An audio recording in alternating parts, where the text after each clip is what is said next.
Welcome to this week's episode of Tracy's Tuesday Talks. I am your hostess, Tracy Latona of Golden Rose Financial Coaching, where I guide growth minded people who are stressed or anxious about their finances to conquer their money goals. Please like, share, and subscribe this video to your social media networks to help your friends and family learn more about how to achieve financial freedom through shifts in mindset, habits, and behaviors with money. This week's episode is going to be talking about Christmas in July. Today is July the 25th, and Christmas is a mere 5 months away. I can just hear Buddy the Elf going, "Oh, it's Christmas time, it's almost here, Santa!" And just going nuts over maple syrup and sugar and smiling and all that fun stuff. And I wanted to take a few moments and just share some practical tips of how to handle this upcoming Christmas, how it might potentially look a little bit different this year, and really some mindset work around Christmas. So, to get started, I wanted to just kind of touch on how Christmas might be looking a little bit different this year than it usually does. And that's okay. The last over 3 years, people haven't had to pay on their student loans. Those payments are going to be kicking in October timeframe or so. And a lot of people are going to be feeling the pinch already when that comes. And that might be affecting how they shop this year or how they're able to make Christmas look like what they want it to look like. So, if Christmas looks a little bit different this year than normal, I want to encourage you to not beat yourself up. I want to encourage you that Christmas isn't ruined. I want to encourage you that it's okay if it looks a little bit different than you'd like it to this year. Having things with an open hand, without super high crazy expectations of the way that things should be, which is judgment, is really going to be an excellent way to help the holiday be low stress. So back in 2022, 35% of Americans took on debt to pay for Christmas. The average person who took on debt took on $1,549 of debt to pay for Christmas. That number, I'm sure, is shocking to a lot of people, but it happens really easily, just one swipe at a time. And when that credit card bill pops up in January, a lot of people are shocked and surprised.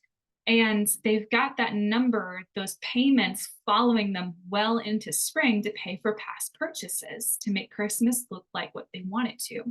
And there's nothing wrong with making Christmas look like what you want it to. We see it portrayed a certain way in movies, perhaps how we perceived it in our own reality through the lens of being a kid is something you're trying to recreate for your own kids or for your own family, trying to recreate those memories. There's nothing wrong with that at all, but we want to do it smart. We want to do it wise. So, to take a step back, to really look at that from a 30,000-foot overview, I'm going to ask you, what does Christmas mean to you? For us Christians, it's a celebration of Jesus' birthday. And for others, it's like, man, it's a time where we actually make it a point to get together with friends and family and just enjoy time together. Whatever it is that it means to you, I want you to have that be the root cause, the root picture of what you do for Christmas. What do you love or dislike about Christmas? Do you love the decorations? Do you love the winter snow? Do you love the scents? Do you love that time with family? Do you love the candlelight Easter candlelight Christmas Eve services? What is it that you dislike? Do you dislike that drunk uncle who shows up to Christmas parties? Do you dislike having to feel pressured to buy gifts for everybody in your family? Do you dislike the financial stress that Christmas can cause? Do you dislike feeling pressure for Christmas to be a certain way? Really think about what it is that you like and dislike about Christmas. And from there, you have the opportunity to set up boundaries on what that looks like. If you enjoy spending time with friends and family, perhaps there's a boundary with work. Hey, I'm going to take this day off or this week off and spend it with the people that I love. Caveat to that, if the thought of spending Christmas with friends or family is stressful and anxious and it causes that physiological reaction, and you're like, man, I don't want to do this. This is just, I can't bring myself to do it. And there's dread. You can set the boundary and give yourself permission to not go. Regardless of the pressure that anyone else puts on you, you do not have to give an excuse to not spend time with somebody. You do not have to answer for your boundaries. You can share with them, hey, I've just decided that I'm going to be spending Christmas over here. I love you guys. You're my family. However, I'm choosing to do this instead. If you want to do that, that's okay, but you really don't owe an explanation to anybody. Don't let somebody else's expectations put pressure on you to break your boundaries. What do you want Christmas to look like? For a lot of people, they want to go all out. They want it to look like the movies. They want it to look like what it looks like for them as a kid. The reality is, guys, how Christmas looked to you as a kid probably looks a lot different than what it actually looked like as an adult. Because when you're a kid, you don't have those expectations. You don't have the picture in your head of, oh, this is what I have to live up to. So really keep in mind what you want it to look like and check that with what your perception of what you think it should look like versus what is actual reality. How did it actually happen? So some practical ways to prepare for Christmas. Start saving money now. Decide on a dollar amount. Do you want to spend 500, 600, $1,000 a month? A month for Christmas? So decide on a limit how much you are willing to spend for Christmas, for everything, for gifts, for food, for travel, for decorations. And once you have a number in mind of what you're willing to spend, that is within your budget, mind you, go ahead and divide that number by 5 because we have 5 months left. So if that is $1,000, you need to be putting $200 away per month to be able to have that $1,000 to spend in December for Christmas. Please, please, please, please, please, please do not put Christmas on a credit card.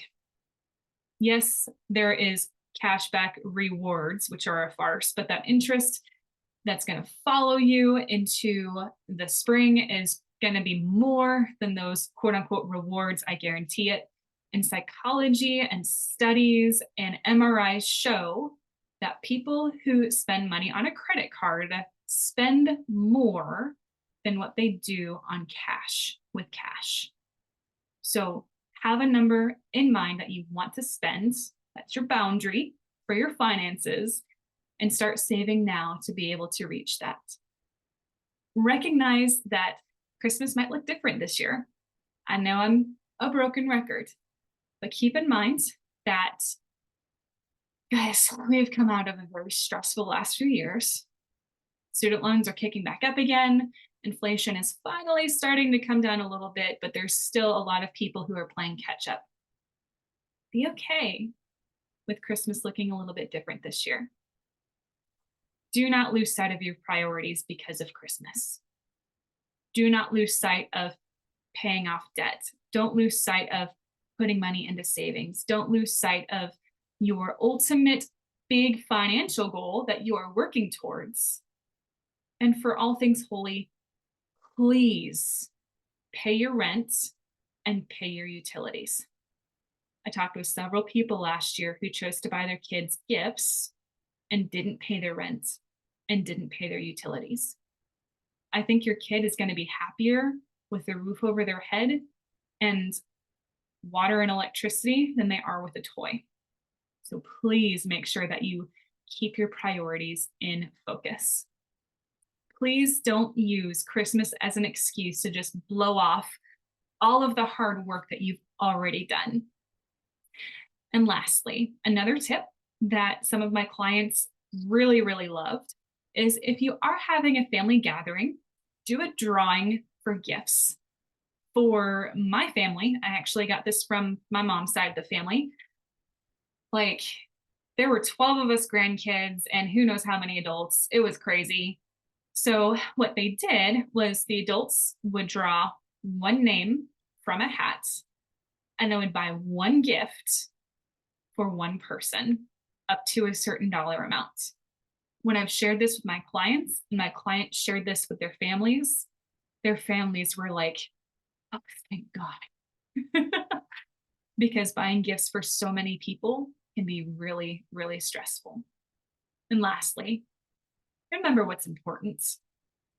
Remember what your why is for celebrating Christmas. Remember what the reason for the season is, whether that's celebrating Jesus, whether that's the opportunity to spend more time with friends and family, whatever that is, keep that the root of it and don't let Christmas blow your budget. All right, guys, thank you so much for listening. I'll see you next week. Have a blessed day.